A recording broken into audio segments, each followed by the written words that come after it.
사람은 부자 되기를 다 원하고 있어요. 그래서 하나님 물질의 복을 주옵소서 이런 기도를 하고 있는데 우리가 잘 알고 기도를 해야만 됩니다. 부자가 되는 것은 옛날 어른들이 하는 말이 하늘이 도와야 된다, 하늘이 주셔야 된다 이런 말이 있어요.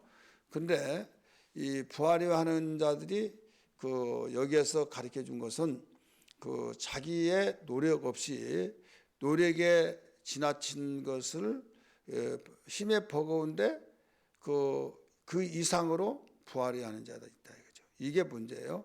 부하려 하는 자체, 부자 되려고 하는 자체가 잘못됐다는 것이 아니에요. 우리는 부자 되기를 하나님이 원하시고 있어요. 잘 살기를 원하시고 있어요. 고린도후서 8장 9절의 말씀 보면 내가 가난하게 된 것은 너희가 부욕해 하기 위함이다. 이건 주님이 부욕해 되면서 살기를 원하시고 있거든요.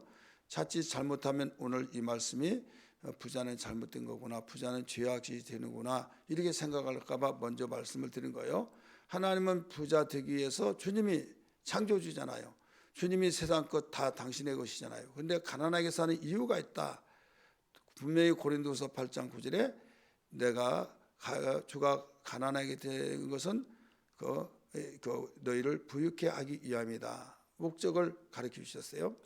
그래서 우리는 부자가 돼야 된다. 그런데 문제가 뭐냐면 경건이 없는, 자족이 없는 부자가 되려고 한다 이거죠. 그래서 6절에 어제 아침에 6절까지 본문을 삼았는데 여기에 그러나 자족하는 마음이 있으면 경건은 큰 유익이 되느니라 나오죠. 있으면. 근데 자족하는 마음이 없다. 자기가 열심히 어려운 가운데서도 없는 가운데서 힘쓰고 애쓰고 몸부림치면서 살려고 하는 그런 마음이 아니라 힘쓰지도 않고 또 열심히 하지도 않고 그러면서 부자가 되려고 한다 이거죠. 어떻게 하면 부자 될까? 어떻게 하면 부자 될까? 열심히 일을 하고 야 언제 그렇게 가지고 돈을 버냐? 언제 부자 되냐? 너는 이렇게 머리가 그렇게 둔하냐? 어? 야 똑같은 물질이라도 뻥튀기 하면 확대되지 않느냐? 좀 그런 생각을 해봐 막 하면서 자기 머리는 대단한 것과 같이 생각하고 그렇다 이거죠. 여러분 6절은 분명히 말씀하셨어요. 여기에서 자족하는 마음이 있으면 경건은 큰 이익이 되느니라. 자족하는 마음, 이것은 경건은 하나님과의 관계예요. 세속에 물들지 않은 것이 경건이에요. 자족한 마음이 있으면 이것은 내 하나님이 우리 인간에게 부여해 주신 노동, 일 이것을 열심히 하면서 부하려고 하는 사람은 괜찮아요. 합리적이고 하나님께서도 그 기도를 기뻐하시는 거예요. 그런데 그것이 없이 조금 신용만 하면서 그 이상으로 마음을 품고 부자 되려고 한다 이거죠. 돈을 많이 벌려고 한다 이거죠. 그러면 이것이 어떻게 되어지느냐? 자기를 찔렀다, 믿음에서 떠난다 이거예요. 그러면서 여기에 이 9절에 뭐라고 나오냐 10절까지 보면 부하려 하는 자들은 시험과 올무와 여러 가지 어리석고 해로운 욕심에 떨어지나니 곧 사람으로 파멸과 멸망에 빠지게 하는 것이라. 자기만이 아니라 다른 사람도 끌고 들어가잖아요. 야, 너 내가 부자 되게 만들어 줄게. 부자 되고 싶으면 다 부자 되고 싶잖아요. 그래서 그 일을 이제 끌어들입니다. 끌어들여 가지고 한 배를 탔어요. 그러면 이 침륜이라는 말이 있죠. 침륜이 이게 파멸됐다는 말인데 화물선이 거기에 이 보배, 이 귀중품 또 정말 가치 있는 것들이 거기 배로 운송을 하면서 이제 목적지에 가서 물건을 전해주고 잔금 다 받고 그러잖아요. 그래서 서로 이제 이 돈을 또 거기서 받아가지고 팔고 서로 꿈에 지나치고 굉장히 부풀어왔는데 이 배가 침몰해 버렸다. 이게 침륜이라고 그래요. 그러면 거기에 타는 사람도 거기에 가지고 있는 보물도 다 이 바닷속에 가라앉아 버린다. 죽는다 이거죠. 그래서 1800년 전에 아니면 정말 몇 수백 년 전에 바닷속에 들어가서 건져낸 것들이 있잖아요. 그래서 우리는 이런 것들을 비유로 해서 그 부활이 하는 자들은 9절에 시험과 올무와 여러 가지 어리석고 해로운 욕심에 떨어지나니. 해로운 욕심, 여러분 좋은 욕심은 선한 욕심이죠. 이 욕심을 가져야 해요. 근데 해로운 욕심을 가졌다 이거죠. 한번 따라서 합시다. 해로운 욕심. 해로운 욕심은 자기를 찌르는 욕심이요, 자기를 망하게 만들고 다른 사람까지도 망하게 하는 욕심이 되기 때문에 그 사람 때문에 살아보려고 하다가 덫에 걸려서 결국 같이 죽는 이런 일들이 우리는 어렵지 않게 볼 수가 있습니다. 그래서 파멸과 멸망에 빠지게 한다 하면서 돈을 사랑함이 뭐라고 그랬어요? 일만항의 뿌리다. 돈이 필요 없다는 거 아니에요? 돈 때문에 이런 문제가 생겼다. 이것을 탐내는 자들은 이 탐심이 문제다 이거죠. 탐심이, 지나친 욕심이 문제다. 탐심은 그 지나친 욕심을 가리키고 있어요. 사람은 모두 욕심이 있어야 하잖아요. 공부하는 욕심, 일하는 욕심, 사업에 성공하려고 하는 욕심, 돈 벌려고 하는 욕심 있어야 해요. 그냥 욕심이 없으면 잘 살아갈 수가 없어요. 욕심을 내더라도 잘 못 사는데 욕심내지 않고 어떻게 사느냐. 그래서 여러분 주변에 보면요, 그렇게 착한 사람이 왜 그렇게 되냐. 그렇게 착한 사람, 다른 사람은 다 잘 못 살더라. 그 사람은 잘 살아야 되는데, 안 돼. 그 사람이 잘 못 살잖아요. 또 힘들잖아요. 그런데 우리가 보면 얄미울 정도로 욕심이 많은 사람이 있어요. 다른 사람 것도 내 거고, 내 것도 내 거고. 형제들끼리도 그래요. 형제들 베푸는 형제가 있다고 한다면 그 베풀지 않고 무조건 다 자기 것을 몫을 차지하면서도 어떻게 해서라도 형제 것을 언니 이거 필요 없지 하면서 오빠 이거 필요 없잖아. 오빠는 아무것도 아니잖아 막 하면서 어떻게 해서도 자기 걸로 만들려고 하는 것이다. 그러니까 부모가 볼 때 참 너무한다. 저 욕심쟁이. 예?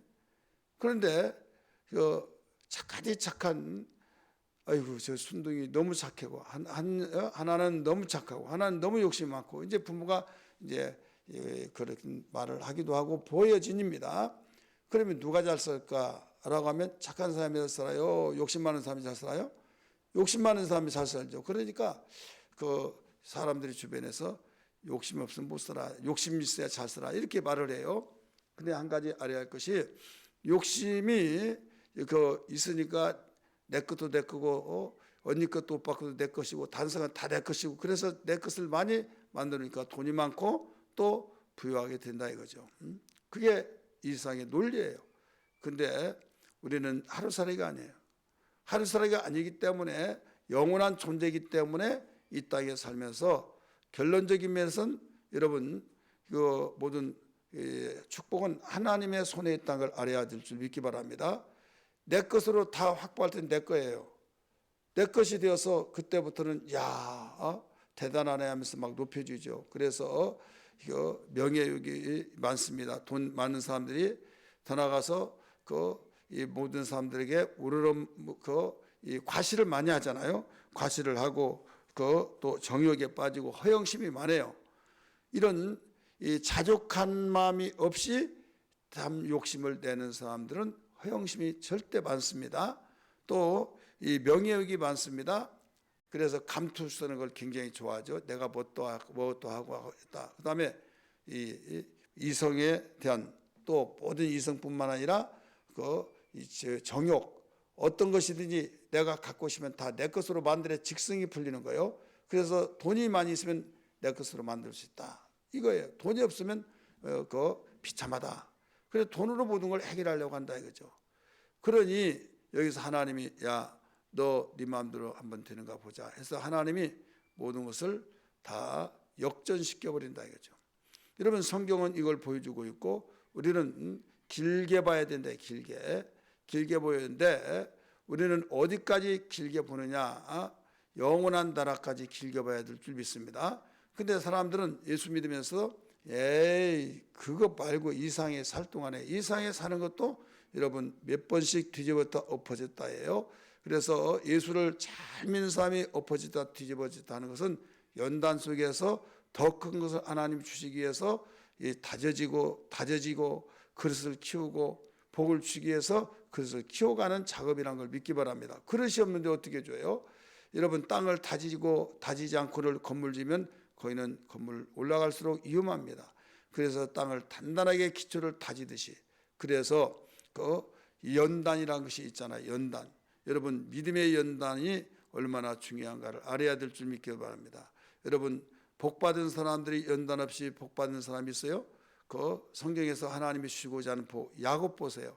야곱이 하나님이라고 칭호를 받았는데도 불구하고 야곱이 복을 받았고, 그렇지만 야곱이 얼마나 그 역경을 많이 겪었어요. 20년 동안 머슴살이했고, 여러분 그 자식들도 어려움을 당했고, 살인자가 되고 또 도둑질을 했고, 세겜에서 그거 다 죽였잖아요. 그 자기 누이 욕보였다고 해가지고 그렇게 해서. 그런데 그 분명히 야곱은 그들에게 나무랬어요. 근데 이 할례식을 하면 된다 해가지고 그 틈을 통해서 사람을 다 죽이고 약탈까지 했다 이거죠. 이때 너희가 왜 이런 일을 했냐고 대성통곡하면서, 그런데 하나님이 그 중심을 아시고 여기에서 어떤 일을 했느냐, 상대방의 당방들이 두려움을 갖지 않고 모두 다 접근하고 추적해 올 수 없도록 만들어 놨다 이거죠. 그리고 나중에 그게 분명히 잘못됐다는 것을 알고 그 축복을 할 때 행한 대로 너에게 축복한다 하고, 마지막 그 축복에 대해서 우리는 그들이 그 살인자 가지고 약탈했던 거기에 대해서 대가를 지불할 수밖에 없는 상황이 벌어집니다. 오늘 우리는 여기에서 지나치게 욕심, 탐심에 의해서 구하려고 하는 자들은 믿음에서 떠납니다.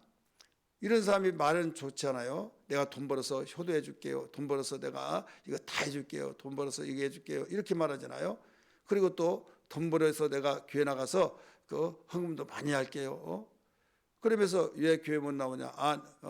돈 벌어가지고 내가 교회 나가겠다. 이런 사람이 있잖아요. 여러분 현재도 못한데 돈 벌어서 더 할 수 있느냐? 마음은 그러려고 하죠. 그런데 왜 그렇게 돈 벌으면 하고 돈 못 벌면 교회에 못 나가니까 허영심 때문에 그런 거예요. 내가 헌금 이렇게 많이 했다. 그것 보여주려고. 그건 내 마음대로 안 되고 하나님이 기뻐한 것도 아니다 이거죠. 그렇기 때문에 여기서 자기가 자기를 찔렀다. 믿음에 떠난 거. 누가 떠나라고 한 것이 아니에요. 자기가 돈 때문에 그런 거예요. 또 자기를 찔러서 결국 아주 믿음으로서 모든 살다가 어려운 일 당하면 하나님께 더 간절히 기도하고 더 애통히 여기고 눈물로 음식을 삼고, 그래서 그 눈물을 하나님께서 헛되이 하지 않냐고 눈물로 음식 삼는 자에게 하나님께 위로와 소망과 또 하나님께서 역전시키는 복을 주신 걸 믿기 바랍니다. 그런데 자족한 마음이 없는 이 물질에 대한 욕심 때문에 부하려고 하는 사람은 믿음에서 떠납니다. 복에 건드신 하나님과 믿음에서 떠나요. 그리고 자기가 자기를 찔러요. 우리 10절 말씀 봅니다. 돈을 사랑함이 일만하게 뿌리가 되나니. 돈이 악은 아니에요. 근데 탐심이 악이다 이거예요. 되나니 이것을 탐내는 자는 미혹을 받아 뭐라고 그랬어요? 믿음에서 떠나. 그 다음 뭐라고 했어요? 많은 근심으로 자기를 찔렀다. 결국 많은 근심으로 인하여서 내 마음대로 안 된다 이거예요. 그러니까 에라 모르겠다 하면서 자기를 찔러서 자해하고 자살하기도 하고, 그때 내가 잘못했다 하면서 실수했다. 그때 돌이킨다 이거죠. 이런 일이 있는데, 그러면 우리는 어떻게 살았냐? 열심히 살되 부자가 되어지고 축복받기 위해서 그 목표를 정하고 살되, 여러분 자족의 경건이 있어야 될 줄 믿습니다. 그래서 6절 말씀을 한 가운데, 단락에서 한 가운데 말씀을 가르쳐주고 있어요. 그러나 앞뒤 우리 3절부터 10절까지 한 단락이잖아요. 그러나 자족하는 마음이 있으면 경건은 큰 이익이 된다고 말씀했어요. 자족한 마음이 없으면 경건이 벌써 무너져서 미혹을 받아 믿음에서 떠나고 자기를 찌른 것이다. 악에 빠진다. 이 악이 한두 가지 아니에요. 사기 많이 치죠. 허영심 때문에 이것저것 되고 며칠 언제까지 준다 막 하고 많은 사람을 다 같이 파멸하는 배가 그 속에 가담해서 탄 사람이 다 같이 망하게 된다 이거죠. 그럼 우리는 어떻게 살았냐? 열심히 자족의 마음을 가지고 열심히 일하지만은 여기에서 하나님이 주신 대로 산다. 따라서 합시다. 하나님이 주신 대로 산다. 그래서 먹을 것 있으면 그걸로 감사히 여기면서 열심히 살아라. 때가 되면 하나님이 축복하신다 이거예요. 그리고 우리가 이 상대방끼리 형제들끼리도 비교를 해가지고 언니는 공부도 못했는데 욕심 많더니 정말 잘 살고 나는 이렇게 뭐야 막 하면서 실족하고 이럴 수도 있잖아요. 주변에 보면 그런 것들이 이때에 우리는 거기에 비교하지 말아라. 나보다 더 못한 사람을 비교하면서 위로받고 또 소망을 갈 때는 나보다 잘된 사람에게 비교해서 하나님께 애통히 여기면서 우리 기도하면서 우리 뭐 때문에 내가 물질을 그렇게 구하고 물질을 내가 뭐 때문에 부여하려고 하느냐. 제가 그랬잖아요. 돈을 많이 벌려고 하기 전에 플랜을 먼저 계획을 세우는데 지출 보고를 하나님께 올려라. 지출 보고 내가 돈 벌어서 이렇게 쓰겠습니다. 이렇게 쓰겠습니다. 그러니까 나는 돈이 필요합니다. 이게 중요한 거예요. 근데 돈 지출시킬 것을 생각하지 않고 달라고만 하면 여러분 고인물이 되면요 물이 썩어요. 물 썩는 것이 얼마나 여러분 고약하고 거기에 세균이 많습니까? 물은 흘러가야 산다는 걸 믿기 바랍니다. 돈이 왜 돈이라고 그래요? 돌고 그래서 내게 올 수도 있고 내게 안 올 수도 있고 계속 도는 거예요. 피가 돌지 않으면 죽는 거예요. 그래서 여기에 뭐라고 가르쳐 줬냐면 7절 8절에 그렇게 가르쳐 준 거예요. 결론으로 시작. 우리가 세상 8절이요. 7절 8절 시작. 우리가 세상에 아무것도 가지고 온 것이 없음에 또한 아무것도 가지고 가지 못하리니. 자, 아무것도 가지고 온 거 있어요 없어요? 부자 자식도 가난한 자식도 아무것도 가지고 오지 않았어요. 근데 부자 자식은 그 유산이 있어서 그 유산으로 돈을 벌고 마음껏 쓰고 있지만은 건전한 자녀는요 자기가 자족하는 경건이 있을 때 여러분 모든 물질로 관리할 수 있는데 우리 아버지 뭐 돈 많으니까 하다가 어떤 문제가 잘못되면 여러분 어떤 오래 가지 못해요. 그래서 여기에 아무것도 가지고 온 것이 없었다. 그래서 아무것도 가지고 갈 수도 없다. 근데 우리는 지금 가지고 있는 것이 있어요 없어요? 있죠. 그래서 먹을 거 입을 거 있으면 그걸 족한 줄로 알아라. 먹을 거 입을 거 이것은 기본적으로 있어야 하니까. 그래서 오늘 우리가 지나친 욕심 탐심을 내면 아무리 돈이 많이 있더라도 돈이 나를 지배한다. 이런 만몬에 대해서 많이 들었잖아요. 그래서 하나님이 주인이냐 물질이 주인이냐. 오늘 물질이 주인이 아니라 하나님이 주인 되어지는 물질관을 가지고 신앙생활하기를 주의 이름으로 축원합니다.